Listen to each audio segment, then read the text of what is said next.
My wife whispered, "Don't tell anyone I quit my job." I smiled and promised. Then I found the truth: secret firings, drained savings, and lies. When she asked the court for my money, I didn't yell or beg. I told one person everything: the judge. She looked me straight in the eye and whispered, "Don't tell anyone I quit my job."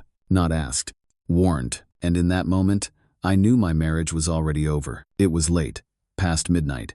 The house was quiet in that artificial way that only happens when two people are pretending everything is fine. The TV was muted. The ceiling fan clicked once every rotation. She stood in the kitchen, still in her blazer, purse on the counter, eyes darting like the walls were listening. "Promise me," she said again, softer this time. I nodded, smiled, even. Of course, I thought. I won't tell anyone, just not in the way she meant. My wife, Claire, and I had been married for 8 years. Not a whirlwind romance, not a fairy tale. We were practical, stable, or at least I thought we were. We met through mutual friends, dated for 3 years, married because it made sense. Same values, same goals, or so she said. She worked in HR for a mid-sized firm. I was an accountant. Numbers, order, predictability. We didn't fight much, which, looking back, should have scared me more than it did. The cracks didn't start with yelling. They started with secrets. The first sign was the money. I handle our finances. Always have. Claire used to tease me about it, called me boring but reliable. I wore that like a badge, so when I noticed her direct deposit hadn't hit our joint account, I assumed it was a payroll delay. It happens. A week passed, then 2. I asked her casually one night while we brushed our teeth, "Hey, did your company change pay dates or something?" She froze, toothbrush paused midair. "No," she said quickly. Too quickly. "Why?" I shrugged. "Just noticed the deposit was late." She smiled. That tight smile, the one that never reaches the eyes. "Oh." I switched accounts. Personal one.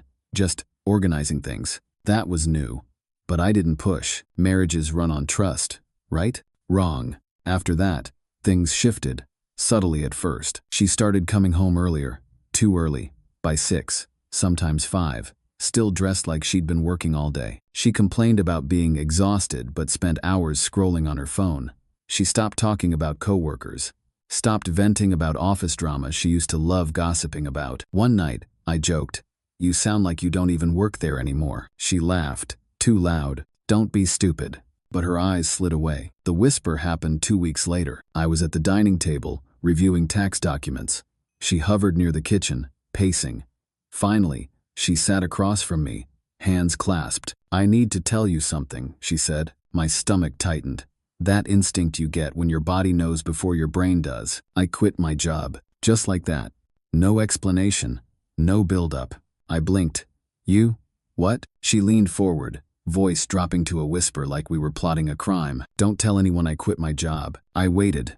For the why. It never came. "Claire," I said slowly, "why would you quit without telling me?" She exhaled sharply. "Because I needed a break. Because I hated it. Because I'm figuring things out. And the money? We'll be fine." That was the first time in our marriage I felt genuinely excluded. Like a decision had been made around me, not with me. "Why can't I tell anyone?" I asked. She hesitated, then smiled again. "Because people judge, and I don't need that right now." I nodded, smiled back. "Okay," I said. "Your secret's safe." It wasn't. Over the next month, everything unraveled. Bills that were always paid suddenly went overdue. Our savings stopped growing. Claire started suggesting we cut back. No more dinners out, no weekend trips, yet her spending didn't slow. New clothes appeared. Packages delivered when I wasn't home. A gym membership she never mentioned. One afternoon, while organizing files for a client, I noticed something off. Our emergency fund. Almost gone. I stared at the screen. Refreshed it. Checked again. Withdrawals. Multiple. All from Claire. I confronted her that night. "What happened to our savings?" I asked. She didn't even look guilty. Just annoyed. I needed it. For what?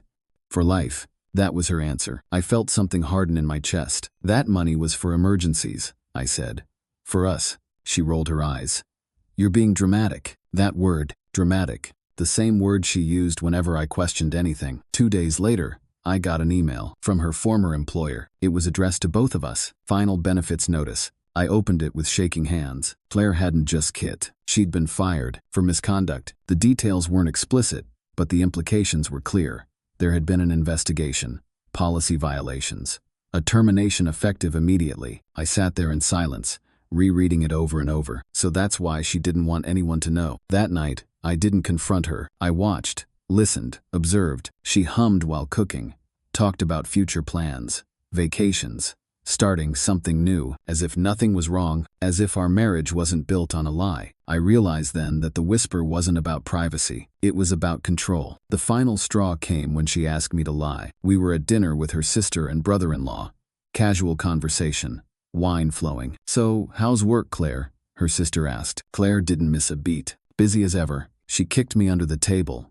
Hard. I looked at her. She smiled sweetly, and in that moment, something inside me went quiet. No anger, no sadness, just clarity. This isn't my secret, and I wasn't going to carry it for her. That night, after she fell asleep, I sat alone in the dark living room and made a decision. I didn't know exactly how it would end yet, but I knew one thing for sure. I wasn't going to protect someone who was actively destroying me. I started documenting everything the next morning, not out of revenge, out of self-preservation. I pulled bank statements, screenshots, dates, times, every withdrawal, every overdue notice. I printed the email from her former employer and tucked it into a folder I labeled taxes, a place she'd never look. Claire noticed the change in me almost immediately. I stopped asking questions, stopped trying to fix things, stopped reacting. That unsettled her more than anger ever could. "You're being weird," she said one evening as I cooked dinner. "Did I do something?" I didn't look up. No, she watched me closely, studying, like she was recalculating. 2 weeks later, she dropped the real bomb. We were in bed, lights off. She rolled toward me, voice soft, rehearsed. "I've been thinking," she said. "Maybe I should take some time, figure myself out." I stayed silent. "Like a separation?" she added quickly. "Nothing dramatic, just space." There it was, the exit plan. "And financially?" I asked. She hesitated. "Well, you make more, so it would make sense for you to support things while I get back on my feet." I turned and looked at her in the dark. "How long have you been planning this?" She scoffed. "Why do you always assume the worst?" "Because I finally learned." The next day, I met with a lawyer. I didn't tell Claire, didn't hint, didn't threaten. I just listened. The lawyer was calm, precise. She flipped through my documents with a raised eyebrow. She quit without notice? She drained joint savings? She's asking for support while unemployed? "Yes," I said. "And she asked me to lie about her job." The lawyer nodded slowly. "Good thing you didn't." He swallowed. "I did. Until now." She smiled thinly. "That ends today." Filing felt surreal, like signing divorce papers for someone else's life. Claire didn't take it well. When she was served, she screamed, threw a glass, accused me of betrayal. "You blindsided me," she shouted. "After everything I gave you." I didn't raise my voice. "You lied to me," I said, repeatedly. She laughed bitterly. "Oh please, this is about control. You hate that I made a decision without you." "No," I said quietly. "I hate that you made me an accessory to your lies." That shut her up for about 5 seconds. Then the manipulation started. Tears, apologies, promises. I was scared. I didn't want to disappoint you. I thought you'd leave. She wasn't wrong, just late. The court date arrived faster than I expected. Claire showed up confident, polished, dressed like a woman with nothing to hide. She told the judge she left her job voluntarily for mental health reasons, that I was financially controlling, that she needed spousal support to recover. Then it was my turn. My lawyer stood, calm, prepared. She submitted the documents, the bank records, the termination notice, the timeline. The judge leaned forward. "Mrs. Thompson," he said, "were you terminated from your employment for misconduct?" Claire froze, just like she had with the toothbrush. She stammered. "That's not yes or no," the judge said. Her eyes flicked to me. I didn't smile this time. "Yes," she whispered. The room went quiet. The judge nodded slowly. "And you concealed this information while requesting financial support?" Silence. "Answer," he said. "Yes." That was it. No dramatic speech. No gavel slam. Just consequences. The judge denied her request for spousal support, noted her lack of transparency, ordered a fair division of remaining assets, what little there was left. Claire didn't look at me as we left the courtroom. I didn't look back. The house felt different after she moved out. Quieter. Lighter. I sold it 3 months later. Started over in a small apartment with sunlight and no secrets. Sometimes people ask what happened. I keep it simple. We grew apart. Because the truth doesn't need defending. A year later, I heard through mutual friends that Claire was telling people I abandoned her when she needed help. I didn't correct them. I didn't need to. I'd already told the only person who mattered, the judge. Sometimes I think back to that night in the kitchen, her whisper, my smile. She thought secrecy was power. She was wrong. Time has a way of peeling memories down to their sharpest edges. A few months after the divorce was finalized, I found an old receipt tucked inside a jacket pocket I almost donated. Dinner for two. A place we used to go on anniversaries. The date was from a week after she'd already been fired. I stood there holding that slip of paper longer than I should have. So that's where you were going every afternoon. Not to work. Not to figure things out. Just living a parallel life while I paid for the illusion. I didn't spiral. Not the way people expect. No drinking. No late-night texts. No dramatic confrontations. What I felt was quieter, heavier. A kind of grief that doesn't scream, it settles. I realized I wasn't mourning the end of the marriage. I was mourning the version of her I thought existed. The more distance I had, the more patterns emerged. The way she always framed herself as the victim. The way accountability never quite landed on her shoulders. The way my silence had been mistaken for weakness. I replayed arguments in my head. Moments where I'd back down just to keep the peace. I wasn't patient. I was compliant. And that realization hurt more than the betrayal itself. One night, a mutual friend called me. I didn't know if I should tell you this, he said carefully, but Claire's been saying some things. I already knew what was coming. She says you were controlling, that you tracked her spending, that you used money to trap her. I closed my eyes. Did you believe her? I asked. There was a pause. No, he said. The stories don't line up. That mattered more than I expected. Still, rumors have a way of crawling into places you didn't invite them. I ran into her sister at the grocery store a few weeks later. Awkward smiles. Polite small talk. Then she said it. You know, Claire really struggled after you left. I met her eyes calmly. I didn't leave, I said. I stopped lying. She blinked. Said nothing else. The strangest part? Claire tried to come back. Not directly. Not apologetically. Just testing the door. A late-night text. Hope you're doing okay. I didn't respond. Another one a week later. I've been thinking about everything. Still nothing. The final message came after midnight. I didn't think you'd actually go through with it. I stared at the screen for a long time. Then I deleted the conversation. Healing isn't dramatic. It's not a montage. It's not a sudden realization in the rain. It's waking up one morning and realizing your chest doesn't feel tight anymore. It's laughing without checking your phone. It's trusting your own judgment again. I started dating eventually. Slowly. Carefully. The first time someone asked me what my boundaries were, I almost laughed. No one had ever asked me that before. I told her the truth. Honesty, I said. Even when it's uncomfortable. She nodded.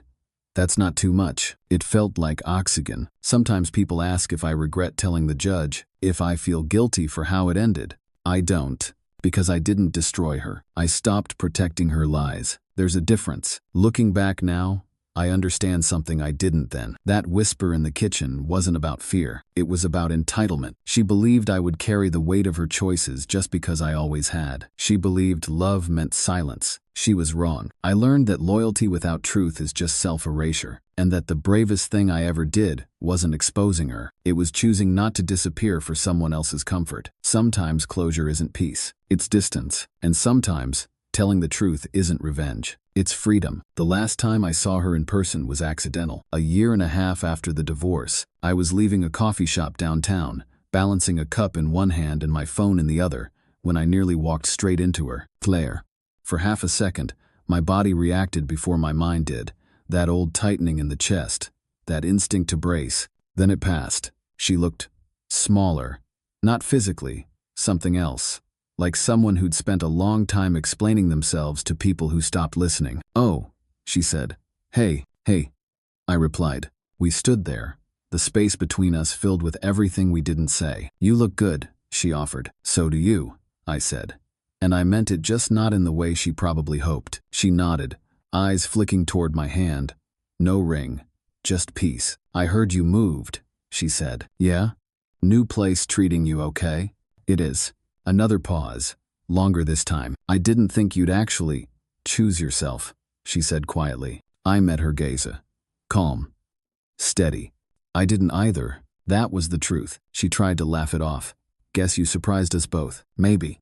But the real surprise wasn't that I left. It was that I stayed gone. After that encounter, I went home and sat in the quiet of my apartment, thinking about all the versions of myself that led to that moment. The man who nodded instead of questioning. The man who smiled to avoid conflict. The man who confused endurance with love. I didn't hate him. I understood him. He thought survival meant keeping things together at any cost. He was wrong, but he was trying. The final paperwork arrived a few weeks later.